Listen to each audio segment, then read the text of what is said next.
قد فاز فوزا عظيما أولئك يسارعون في الخيرات وهم لها سابقون ولا نكلف نفسا إلا وسعها ولدينا كتاب ينطق بالحق وهم لا يظلمون. സ്നേഹമുള്ള സഹോദരി സഹോദരന്മാരെ, സത്യവിശ്വാസിനികളെ, അള്ളാഹുവിൻ്റെ കൽപ്പനകളും നിർദ്ദേശങ്ങളും സൂക്ഷിച്ച് ജീവിക്കണമെന്ന് എന്നെയും നിങ്ങളെയും ഞാൻ ഓർമ്മപ്പെടുത്തുകയാണ്. എന്നോടും നിങ്ങളോടുമായി വസിയ്യത്ത് ചെയ്യുകയാണ്. സഹോദരങ്ങളെ, ഒരു യഥാർത്ഥ വിശ്വാസിയുടെ സ്വഭാവങ്ങൾ വിശുദ്ധ ഖുർആൻ പല സന്ദർഭങ്ങളിലും പല സ്ഥലങ്ങളിലുമായി വിശദീകരിക്കുന്നു. അപ്പോൾ ആ പറയപ്പെട്ട വിശേഷണങ്ങളുമായി നമ്മുടെ ജീവിതത്തെ തട്ടിച്ചു നോക്കിയാൽ നമ്മളിലൊക്കെ എത്രമാത്രം വിശ്വാസം, ഈമാൻ നിലനിൽക്കുന്നുണ്ട് എന്ന് നമുക്ക് മനസ്സിലാക്കുവാനും അറിയുവാനും കഴിയും. സൂറത്തുൽ മുഅ്മിനൂൻ്റെ തുടക്കത്തിലുണ്ട്, അതേപോലെ തന്നെ സൂറത്തുൽ ബഖറയുടെ ആരംഭത്തിലുണ്ട്, പല സ്ഥലങ്ങളിലായിട്ട് വിശുദ്ധ ഖുർആൻ അത് പറയുന്നുണ്ട്. സൂറത്തുൽ മുഅ്മിൻ്റെ 57 മുതൽ 63 വരെയുള്ള ആയത്തുകളിൽ അള്ളാഹു പറയുന്നു, ഇന്നല്ലദീന ഹും മിൻ ഖശിയത്തി റബ്ബിഹിം മുഷ്ഫിഖൂൻ. അവർ അള്ളാഹുവിനെക്കുറിച്ചുള്ളൊരു ഭയം അവർക്ക് നിരന്തരമായി അവർക്കുണ്ട്. പടച്ചവൻ അവർ ഭയപ്പെട്ടുകൊണ്ടിരിക്കും. വല്ലദീന ഹും ബി ആയാത്തി റബ്ബിഹിം യുഅ്മിനൂൻ. അള്ളാഹുവിൻ്റെ ദൃഷ്ടാന്തങ്ങളിൽ അവർ വിശ്വസിച്ചുകൊണ്ടിരിക്കുന്നവരാണ്. വല്ലദീന ഹും ബി റബ്ബിഹിം ലാ യുശ്രികൂൻ. അവർ അള്ളാഹുവിൽ പങ്കു ചേർക്കാത്തവരാണ്. വല്ലദീന യുഅ്തൂന മാ ആതൗ വഖുലൂബുഹും വജില അന്നഹും ഇലാ റബ്ബിഹിം റാജിഊൻ. എന്തെങ്കിലുമൊക്കെ നൽകുമ്പോൾ, ദാനധർമ്മങ്ങളാവട്ടെ ആരാധനകളാവട്ടെ, എന്ത് നിർവഹിക്കുമ്പോഴും അള്ളാഹു അത് സ്വീകരിക്കുമോ ഇല്ലയോ എന്ന ഒരു ഭയത്തോടുകൂടെ, ഹൃദയഭയത്തോടുകൂടെയാണ് അവർ ആ കാര്യങ്ങളൊക്കെ നിർവഹിക്കുന്നത്. ഉലൈക യുസാരിഊന ഫിൽ ഖൈറാത്ത് വഹും ലഹാ സാബിഖൂൻ. നന്മകളിൽ അവർ മത്സരിച്ച് മുന്നേറിക്കൊണ്ടിരിക്കുന്നതാണ്. അപ്പോൾ നല്ല കാര്യങ്ങൾ ചെയ്യുന്നതിൽ ആവേശവും താല്പര്യവും അവർക്ക് മറ്റുള്ളവരെക്കാളും കൂടുതൽ ഉണ്ടായിരിക്കും. ഇതൊക്കെയാണ് സത്യവിശ്വാസികളുടെ വിശേഷണങ്ങളായി അള്ളാഹു പറയുന്നത്. ഇത് ഈ സന്ദർഭത്തിലും സമയത്തിലും പറയാനുള്ളൊരു കാരണം നമുക്കറിയാം. കഴിഞ്ഞ ഖുതുബയിൽ തന്നെ സൂചിപ്പിച്ചതുപോലെ തന്നെ ഏറ്റവും ഉത്തമമായിട്ടുള്ള, ശ്രേഷ്ഠമായിട്ടുള്ള ചില ദിനങ്ങളിലൂടെയാണ് നാം കടന്നു പോകുന്നത്. മാമിൻ അയ്യാമിൻ അൽ അമലു സ്വാലിഹു ഫീഹ. ഈ ദിവസങ്ങളിലുള്ള സൽക്കർമ്മങ്ങൾ എന്ന് പറഞ്ഞാൽ ഇതുപോലെ മറ്റു ദിവസങ്ങളില്ല. അഹബ്ബു ഇലല്ലാ, അള്ളാഹുവിലേക്ക് ഏറ്റവും ഇഷ്ടപ്പെട്ടതാണ് മിന്നാദികളും. ഈ പറയപ്പെട്ട 10 ദിവസങ്ങളാണ് അള്ളാഹുവിന് ഏറ്റവും ഇഷ്ടപ്പെട്ട. എന്തെങ്കിലും കർമ്മങ്ങൾ നമ്മളിൽ നിന്നുണ്ടായാൽ അള്ളാഹുവിൻ്റെ ഇഷ്ടം നമുക്ക് കരസ്ഥമാക്കാൻ പറ്റിയ ഏറ്റവും വിശേഷപ്പെട്ട ദിവസങ്ങളാണ് നമ്മളിപ്പോൾ പ്രവേശിച്ച ദുൽഹിജ്ജ മാസത്തിലെ 1 മുതൽ 10 വരെയുള്ള ദിവസങ്ങൾ.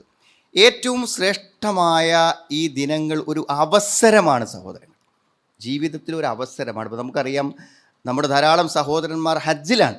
അള്ളാഹു സ്വീകാര്യമായ ഒരു ഹജ്ജ് ചെയ്യാനുള്ള തൗഫീഖ് അവർക്ക് പ്രദാനം ചെയ്യുമാറാവട്ടെ. ആലോചിച്ച് നോക്കൂ നിങ്ങൾ, ഈ നന്മകളിൽ നമ്മൾ മത്സരിക്കുക, മുന്നേറുക എന്ന് പറഞ്ഞാൽ അതിൻ്റെ അർത്ഥം എന്താണ്? ഒരവസരം, നമുക്ക് പ്രതിഫലം കിട്ടുന്ന ഒരു അവസരം കിട്ടുക എന്ന് പറയുമ്പോൾ ആ അവസരത്തെ പരമാവധി വിനിയോഗിക്കുവാനുള്ള ഒരു മനസ്സാണ്. അതാണ്.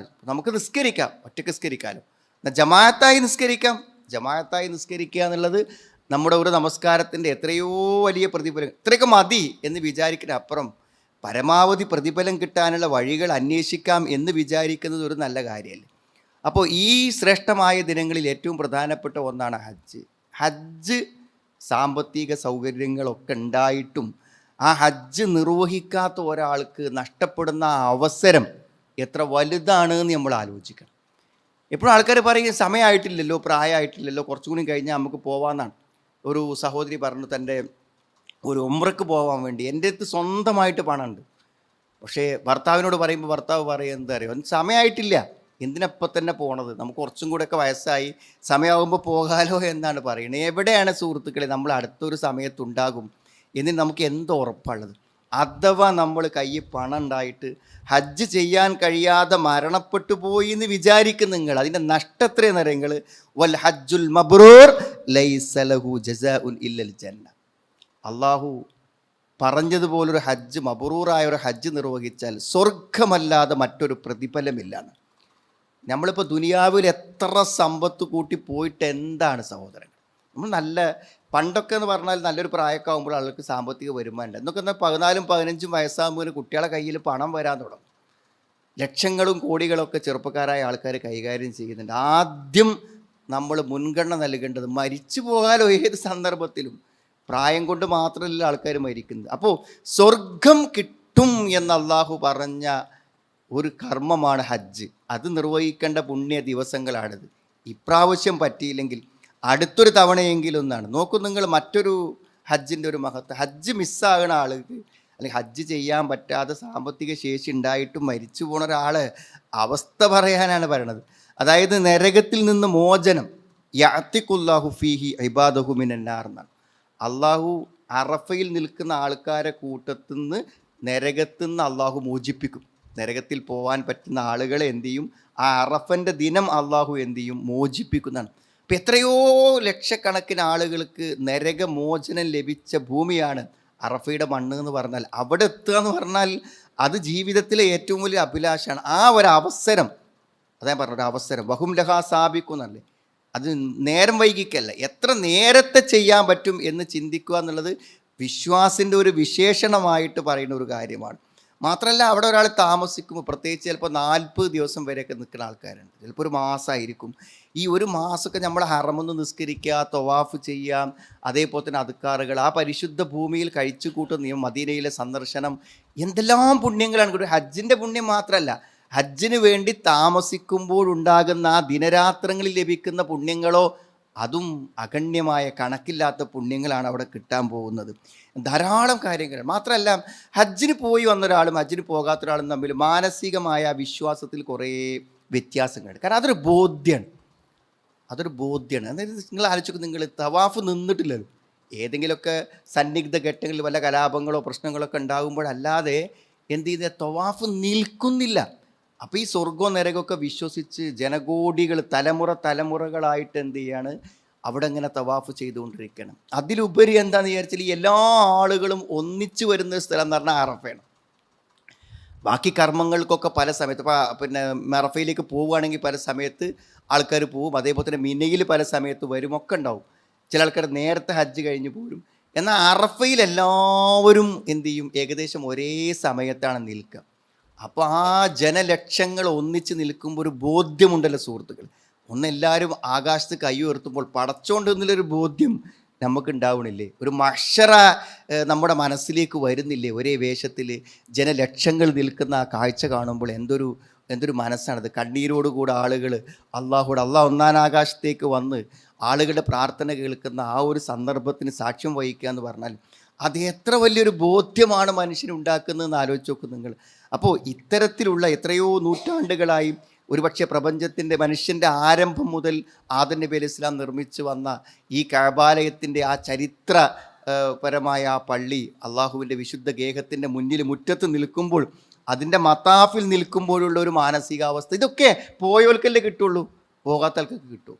അപ്പോൾ ഹജ്ജിന് പോയതിന് ശേഷമുള്ള നമ്മുടെ ഇസ്ലാമിക ജീവിതവും ഹജ്ജിന് പോകുന്നതിന് മുമ്പുള്ള ഇസ്ലാമിക ജീവിതവും ഹജ്ജ് ചെയ്യാത്തവരുടേതും ഭയങ്കരമായ വ്യത്യാസമുണ്ട്. സൗകര്യങ്ങൾ ഇനിസ്തതായിലേക്ക് സബീല, പോകാൻ സൗകര്യമുള്ള ആളുകളെ സംബന്ധിച്ചിടത്തോളം എന്താണ്, ഇനി ഈ ശ്രേഷ്ഠമായ ഒരു നാൾ വരുന്നതിന് മുമ്പ് ആ ഒരു അവസരത്തെ വിനിയോഗിക്കുവാനും ഒരു നിയ്യത്താക്കാനുള്ള ഒരു മനസ്സ് എന്ത് ചെയ്യണം? ഉണ്ടാവുക എന്നുള്ളതാണ്. അതിൽ ഏറ്റവും പ്രധാനം തന്നെ അറഫയാണ്. അവിടെ നിന്നുള്ള പ്രാർത്ഥനയാണ്. ഖൈറു ദുആഉ യൗമി അറഫ എന്നാണ്.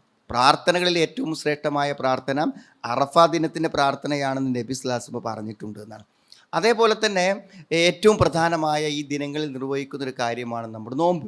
അറഫയിൽ നിൽക്കുന്ന ഹാജിമാർ നോമ്പ് നോൽക്കുന്നില്ലെങ്കിലും നമ്മൾ എന്ത് ചെയ്യാണ്? നോമ്പ് നോൽക്കുക എന്നുള്ളത് എത്ര വലിയ പ്രതിഫലമാണ് അള്ളാഹുവിൻ്റെ റസൂൽ നമുക്ക് പറഞ്ഞിട്ടുള്ളത്. അതായത് പിന്നെ 2 വർഷത്തെ പാപങ്ങൾ പൊറുക്കപ്പെടുന്ന ഒരു പുണ്യകാര്യമാണ് ആ അറഫൻ്റെ ഒരു ദിവസത്തെ നോമ്പ് എന്ന് പറഞ്ഞാൽ. അത്രയും പ്രാധാന്യം. 2 വർഷത്തെ ചെറുദോഷങ്ങൾ പൊറുക്കപ്പെടാൻ അതൊരു കാരണമായി തീരുന്നതാണ്. സിയാമു യൗമി അറഫ അഹ്തസിബു അലല്ലാഹി അൻ യുകഫിറ സനത്തല്ലതി ഖബലഹു വസ്സനത്തല്ലതി ബഅദഹു. അള്ളാഹുവിൻ്റെ റസൂൽ പറഞ്ഞു, യൗമു അറഫ, അറഫ ദിനത്തിലുള്ള നോമ്പ്, അഹ്തസിബു അലല്ലാഹി അൻ യുകഫിറ സന, ഞാൻ വിചാരിക്കുന്നത് അള്ളാഹു എന്ത് ചെയ്യും? ഒരു മുമ്പത്തൊരു വർഷത്തെ പാപവും വസ്സനത്തല്ലതി ബഅദഹു, ശേഷം വരുന്നൊരു വർഷത്തെ പാപവും അള്ളാഹു പുറത്തു തരുന്നതാണ്. അപ്പോൾ നമുക്ക് വളരെ ഒരു ദിവസത്തെ നോമ്പ് എന്ന് പറഞ്ഞാൽ അതൊരു പ്രയാസമുള്ള കാര്യമല്ല, വളരെ ലളിതമായി ചെയ്യാവുന്ന കാര്യം. പക്ഷേ അഥവാ നമ്മുടെ ഒരു ശ്രദ്ധക്കുറവ് കൊണ്ട് ഈ അതിശ്രേഷ്ഠമായ ഈ ദിനരാത്രങ്ങളിൽ അള്ളാഹുവിൻ്റെ അമലുകൾ ഏറ്റവും ഇഷ്ടമുള്ള ദിവസം നമുക്കൊരിക്കലും നഷ്ടപ്പെട്ടു പോകാൻ പറ്റാത്ത ഒരു കാര്യമാണ് അറഫയുടെ നോമ്പ്. ഇത് ഞാൻ പറഞ്ഞു വരുന്ന ഒരു അവസരമാണ്. അള്ളാഹുവിന് നന്മകൾ ചെയ്ത് നമുക്ക് മത്സരിക്കാനുള്ള, മുന്നേറാനുള്ള നല്ലൊരു അവസരത്തെ നമ്മൾ എന്ത് ചെയ്യരുത്, നഷ്ടപ്പെടും. അതേമാതിരി ദിക്റുകൾ, അതിന് പ്രത്യേകമായിട്ട് നമ്മളിങ്ങനെ ഏത് സമയത്താണ് ഓർമ്മ വരുന്നത് ആ സമയത്തൊക്കെ നമുക്ക് ദിക്റുകൾ ചെല്ലാൻ പറ്റിയ ഒരു സന്ദർഭമാണ് ഈ സന്ദർഭം എന്ന് പറഞ്ഞാൽ. അത് അള്ളാഹു പ്രത്യേകമായി വിശുദ്ധ ഖുർആനിൽ അയ്യാമു തശ്രീഖിനെ കുറിച്ചൊക്കെ പറയുമ്പോൾ പ്രത്യേകമായി പറയുന്നുണ്ട്, വയദ്കുറു ഇസ്മല്ലാഹി ഫി അയ്യാമി മഅലൂമാത്ത്. അറിയപ്പെട്ട ചില ദിവസങ്ങളിൽ എന്താണ് അള്ളാഹുവിനെ ഓർമ്മിക്കുകയാണ്. അതുകൊണ്ട് സാധാരണഗതിയിൽ നമ്മൾ അറഫൻ്റെ അന്ന് മുതൽ എന്ത് ചെയ്യും, അയ്യാമു തശ്രീഖ് പൂർത്തിയാകുന്നത് വരെ എന്ത് ചെയ്യും, ഈ ദിക്റുകൾ നമ്മൾ ചൊല്ലിക്കൊണ്ടിരിക്കുക എന്നുള്ളത്. സാധാരണ നമുക്ക് അറിയുന്ന തഹ്ലീലുകൾ ലാ ഇലാഹ ഇല്ലല്ലാ, അല്ലാഹു അക്ബർ, അൽഹംദുലില്ലാ, സുബ്ഹാനല്ലാ എന്നൊക്കെയുള്ള നമുക്കറിയാവുന്ന ദിക്റുകൾ തന്നെയാണ്. ലാ ഇലാഹ ഇല്ലല്ലാഹു അല്ലാഹു അക്ബർ എന്നൊക്കെയുള്ള നമുക്ക് അറിയാവുന്ന സാധാരണ പരിചിതമായ ദിക്റുകളാണ് നമ്മൾ എന്ത് ചെയ്യേണ്ടത്. അതേപോലെ തന്നെ ഇസ്തിഗ്ഫാർ, അള്ളാഹുവോട് അസ്തഗ്ഫിറുല്ലാഹ് എന്ന് പറയാനുള്ള സുബ്ഹാനല്ലാഹി വബിഹംദിഹി നമ്മൾ സാധാരണ ചൊല്ലി നമ്മുടെ ജീവിതത്തിൽ രാവിലെയും വൈകുന്നേരമൊക്കെ ചൊല്ലുന്ന ദിക്റുകൾ നമ്മൾ എന്ത് ചെയ്യണം, നഷ്ടപ്പെടാതെ നമ്മൾ വളരെ കൃത്യതയോടുകൂടെ ചെയ്യാൻ വേണ്ടി പരിശ്രമിക്കുക എന്നുള്ളത് വളരെ പ്രധാനപ്പെട്ട കാര്യമാണ്. അപ്പോൾ നോമ്പ് നോൽക്കുക, അതേപോലെ തന്നെ ഹജ്ജിൻ്റെ അവസരം നമ്മൾ നഷ്ടപ്പെടുത്താതിരിക്കാം. പിന്നെ ഈ ദിവസത്തിൽ തന്നെ നമ്മൾ ജമാഅത്തായ നമസ്കാരങ്ങൾ വളരെ കൃത്യതയോടുകൂടെ നിർവഹിക്കുവാൻ വേണ്ടി ശ്രമിക്കാം. ഇതൊക്കെ വളരെ പ്രധാനപ്പെട്ട കാര്യങ്ങളാണ്.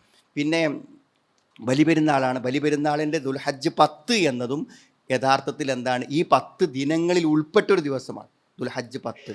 സാധാരണഗതിയിൽ നമ്മൾ ഉളുഹിയ്യത്തൊക്കെ ആ ദിവസങ്ങളിൽ വരുമ്പോൾ തീർച്ചയായും മറ്റ് കർമ്മങ്ങൾക്ക് മറ്റ് സന്ദർഭങ്ങളിൽ കിട്ടുന്നതിനേക്കാൾ നമുക്ക് പ്രതിഫലം ലഭിക്കുന്ന ഒരു സന്ദർഭമാണ് ഉളുഹിയ്യത്ത് എന്ന് പറഞ്ഞാൽ. അപ്പോൾ ഇങ്ങനത്തെ ധാരാളം നന്മകൾക്ക് അവസരമുണ്ട്. പിന്നെ മാത്രമല്ല, ഒരു പെരുന്നാൾ അള്ളാഹു നമുക്ക് നിശ്ചയിച്ച് തന്ന ഒരു പുണ്യകരമായ കാര്യമാണ്. വളരെ പ്രധാനപ്പെട്ട ഒരു മുഅക്കദായിട്ടുള്ളതാണ് ആ ദിവസത്തെ നമസ്കാരം എന്ന് പറഞ്ഞാൽ. അപ്പോൾ അത് നമ്മൾ ശ്രദ്ധിക്കണം. പ്രത്യേകിച്ചും നമ്മുടെ വീട്ടിലുള്ള കുട്ടികളെയും സ്ത്രീകളെയൊക്കെ അതിൽ പങ്കെടുപ്പിക്കാൻ വേണ്ടി പ്രത്യേകമായി നമ്മൾ താല്പര്യം കാണിക്കണം. പലപ്പോഴും എന്താണെന്ന് വെച്ചാൽ, ഇപ്പോൾ നമ്മളെല്ലാവരും ജുമാക്ക് വന്നു, ഈ ഖുതുബകളും പ്രഭാഷണങ്ങളൊക്കെ നമ്മൾ കേട്ടുകൊണ്ടിരിക്കുന്നു. പലപ്പോഴും നമ്മുടെ ഭാര്യമാർക്ക് അതിനുള്ള അവസരങ്ങൾ നിഷേധിക്കപ്പെടുന്നുണ്ട്. നമ്മൾ വളരെ ഗൗരവത്തിൽ. പക്ഷേ വരുന്ന ആളുകൾ ശ്രദ്ധിക്കേണ്ടത് ജുമാക്കാണെങ്കിലും അതേപോലെ തന്നെ ഈദ്ഗാഹിലേക്കാണെങ്കിലും ആ ഇസ്ലാമികമായ ഹിജാബ് അത് വളരെ കണിശമായി പാലിച്ചുകൊണ്ടാണ് നമ്മൾ എന്ത് ചെയ്യേണ്ടത്. സാധാരണഗതിയിൽ എന്താ വെച്ചാൽ ആളുകൾ എല്ലാ ദിവസവും ധരിക്കുന്ന വസ്ത്രങ്ങളൊക്കെ കല്യാണം വരുമ്പോഴും ആഘോഷങ്ങൾ വരുമ്പോഴൊക്കെ മാറ്റി വെക്കാറ്. അതുകൊണ്ട് പെരുന്നാൾക്കൊക്കെ ചിലപ്പോൾ ഇസ്ലാമികമായ ഹിജാബുകൾ നിന്നൊക്കെ മാറി നമ്മുടെ കുട്ടികളൊക്കെ പുതിയ വസ്ത്രം ധരിക്കുമ്പോഴൊക്കെ പലപ്പോഴും അങ്ങനെ സംഭവിക്കാണ്. ഒരിക്കലും ഈദ്ഗാഹിലോ അല്ലെങ്കിൽ ജുമാക്ക് വരുന്ന സന്ദർഭത്തിൽ ഒരിക്കലും സംഭവിക്കാൻ പാടില്ലാത്ത കാര്യങ്ങളാവുന്നതാണ്. പിന്നെ നമുക്കറിയാം, പിന്നെ വലിയ പെരുന്നാളിൻ്റെ അന്ന് ഈദുൽ അദ്ഹൻ്റെ അന്ന് ഭക്ഷണം കഴിക്കാൻ നമ്മൾ ഈദ്ഗാഹ് കഴിഞ്ഞ് വന്നിട്ടാണ് ഭക്ഷണം പ്രധാനം. കാരണം കഴിയുന്നതും നമ്മൾ അറുത്ത ഉരുവിൽ തന്നെ ഭക്ഷിക്കാൻ പറ്റുകയാണെങ്കിൽ അതാണ് ഏറ്റവും നല്ലതെന്നാണ്. പിന്നെ ഒരു ആഘോഷ ദിവസങ്ങളിലൊക്കെ പരസ്പരമുള്ള ആശംസകൾ നേരാൻ തഖബ്ബലല്ലാഹു മിന്നാ വ മിൻകും ഇതുപോലെയുള്ള വാക്കുകളൊക്കെ നമ്മുടെ പൂർവികന്മാർ പറഞ്ഞതായിട്ട് റിപ്പോർട്ടിൽ കാണാൻ പറ്റും. അത് നമ്മൾ എന്ത് ചെയ്യുക, ശരിയായി നിർവഹിക്കാൻ, പരസ്പരമുള്ള ആശംസകളും കാര്യങ്ങളും നിർവഹിക്കാൻ നമ്മൾ ശ്രമിക്കാം. പെരുന്നാളിന് പുതുവസ്ത്രം, അതേപോലെ തന്നെ പുരുഷന്മാരാണെങ്കിൽ അവർക്ക് അത്ര സുഗന്ധങ്ങൾ ഉപയോഗിക്കാം. ഇതൊക്കെ സുന്നത്തായിട്ടുള്ള കാര്യങ്ങളിൽപ്പെട്ടതാണ്. പിന്നെ തക്ബീർ വളരെ ഗൗരവത്തോടുകൂടി അതിന് അർത്ഥം അറിഞ്ഞുകൊണ്ടും അതിന് രൂപത്തിലും നിർവഹിക്കാൻ വേണ്ടി ശ്രമിക്കാം.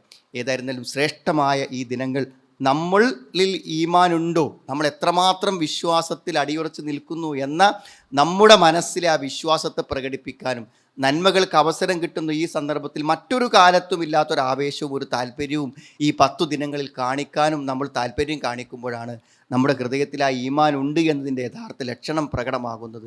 ശരിയായ ദീൻ ഉൾക്കൊള്ളുവാനും അതനുസരിച്ച് പ്രവർത്തിക്കുവാനും അള്ളാഹു നമുക്ക് എല്ലാവർക്കും തൗഫീക്ക് പ്രദാനം ചെയ്യുമാറാണ്.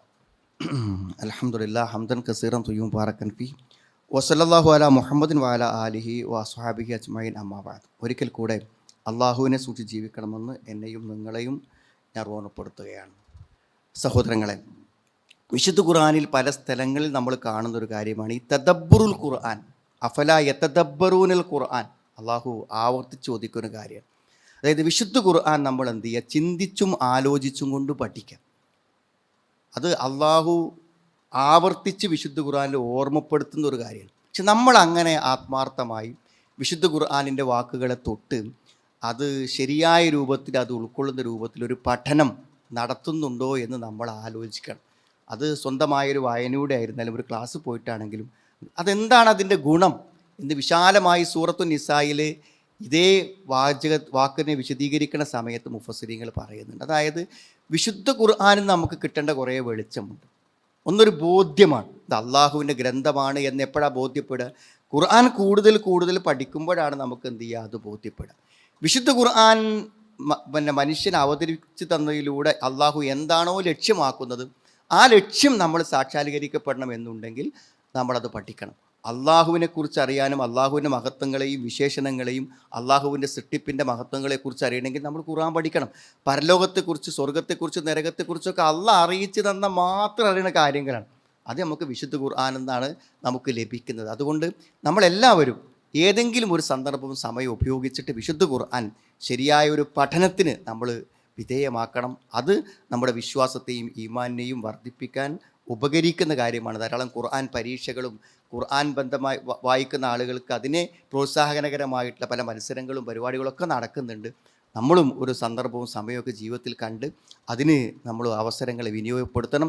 ഖൈറുക്കും മൻ തഅല്ലമൽ ഖുർആന വഅല്ലമഹു, നിങ്ങളിൽ ഉത്തമൻ ഖുർആൻ പഠിക്കുകയും പഠിപ്പിക്കുകയും ചെയ്യുന്ന ആളുകളാണെന്ന് ഖുർആൻ അള്ളാഹുവിൻ്റെ പ്രവാചകൻ പ്രത്യേകമായി ഓർമ്മപ്പെടുത്തിയിട്ടുണ്ട്. അള്ളാഹുവിൻ്റെ ദീൻ ശരിയായി ഉൾക്കൊള്ളുവാനും വിശുദ്ധ ഖുർആൻ പഠിക്കുവാനും അതിൻ്റെ ആശയങ്ങൾക്കനുസരിച്ച് ജീവിക്കുവാനും അള്ളാഹു നമുക്ക് എല്ലാവർക്കും തൗഫീക്ക് പ്രദാനം ചെയ്യുമാറാവട്ടെ. നമ്മൾ വന്നുപോയ തെറ്റുകളെ അള്ളാഹു നമുക്ക് പുറത്തു മാപ്പാക്കി തരുമാറാവട്ടെ.